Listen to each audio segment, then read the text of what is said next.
Hi, thanks for watching. Sunday, the 19th of January 2020. We're nearly at February already, but there is stuff to happen before then. Not least, there is a fantastic new moon that's coming up on Friday, 9:42 p.m. in UK. Next Friday coming, and that is going to be a thing all of its own. New moon in Aquarius, and all kinds of things are going to change then as we get on with the cycle. But what's in the week ahead, and what in fact is now? Well, right now on Sunday the 19th, the moon is in Scorpio. She's only there until 22:40 UK time, and then she is going to be in Sagittarius. So things are moving, things are changing there. Right now, we've got the Scorpio influence. It's emotionally quite tricky. Jealousy, greediness, envy, that kind of thing come into the picture. And I'm not accusing all the Scorpions of that, but those are the things that the Scorpions among us have to be dealing with at the moment.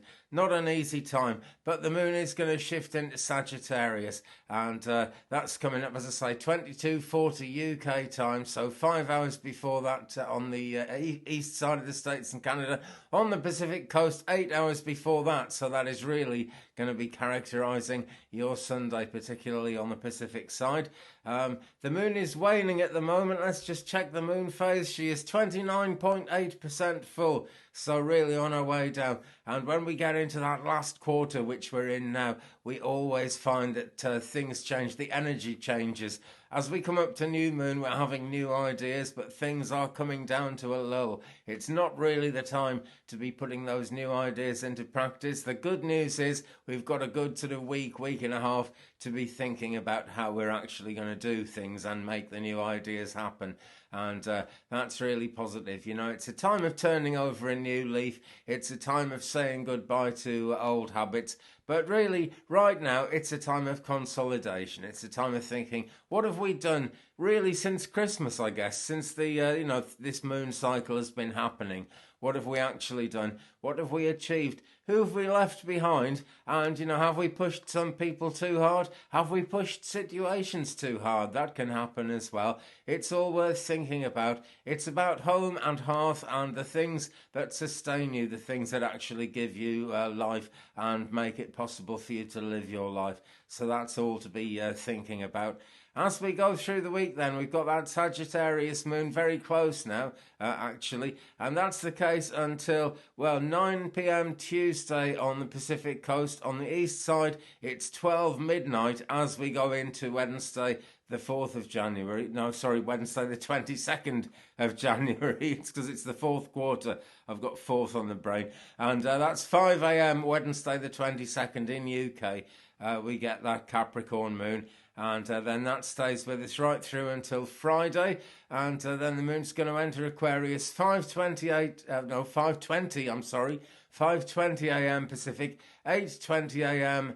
On the east side here in UK, 9:42 p.m. So it is well and truly late on Friday before we get to that stage. And then Sunday the 26th, hopefully, I'm sure actually I'll be here again before then, unless the internet turns over a new leaf and dies completely, which it's always threatening to do, by the way. But by the grace of God, I seem to be able to still be here and do it. And the moon is going to enter Pisces. That's 3:44 p.m. next Sunday, a week today. And that's, Pacific. Eastern, 6:44 p.m. and 11:44 p.m. in UK. It's almost going to be Monday before the moon enters Pisces. But that is when the cycle starts again. That's when things begin to repeat. And that's when things change. So let us have a quick look. Just shuffle things around a bit here. Let's have a quick look at that new moon in Aquarius and the difference it's going to make. Now, setting the scene for this new moon, the nodal axis has been in Cancer and Capricorn really all of last year, and it's going to stay there until mid-2020. And that is bringing issues around emotional and sort of practical security, people feeling insecure. And playing into that, of course, is the fact that the whole solar system is moving from a very magnetically protected part of the universe into a much more open part of the universe. So we're all feeling that a little bit. Anyone who says they aren't feeling it is just kind of trying to deflect it, if you ask me, because it's a fact of life for everyone. It's very seriously going on. Also, cardinal sign. We've got several planets in their cardinal signs at the moment, and when we get cardinal signs involved, you get sort of a lot of action is precipitated. It's coming to a head, or it's happening one way or another. And even as some things are happening, new radical things are getting ready to happen as well. So we're looking at an eventful year, really. Lots of action going on as Aries, Cancer, Libra and Capricorn are all in their cardinal signs. So we've got to pace ourselves. That's really important. Also, we've got, let me see, Jupiter, Saturn, Pluto and the South Node and Ceres all in Capricorn at the moment, and that is going to be the case going forward through the year as well. So we're seeing corruption exposed. We're seeing leaders really having to be accountable for their actions and actually to give account of themselves. I'm sure we'll see some world leaders quite suddenly pushed out of office, and I'm sure we'll see big changes, particularly because Ceres is involved, and she is all to do with the food supply. And there's a Ceres retrograde coming up, but I'll never find that. I'll have to do a separate video about that, because otherwise there'll just be papers flying absolutely everywhere. But when the food supply is involved, people aren't willing to just kind of stop and wait. You get famines happening, and you get shortages happening in places where there shouldn't be, where there is no famine, largely to do with world leadership. So there's going to be some argy-bargy about that. Now, this new moon is going to be in 4 degrees and 21 minutes of Aquarius, and the moon is going to be square Uranus as that happens. So that's coming up on Friday the 24th, so that is in the week ahead of us now, and that is going to be really kicking off the big changes of 2020. Unexpected changes, unpredictable behaviour basically characterise that, and crazy mood swings as well. Because what happens is the sun is conjunct the moon at a new moon, and that really puts a burst of energy out there.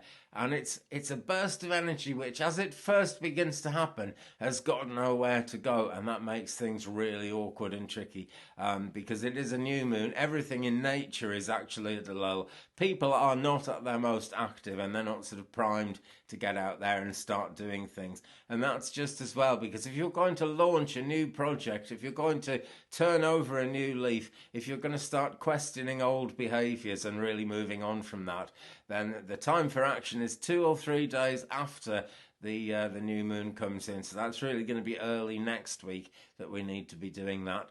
But the energy is changing. That's the good news, and that's the astro weather for the week ahead. Thanks very much for watching. Big thumbs up, please, if you've enjoyed it. Thanks everyone who took part in the card readings, by the way.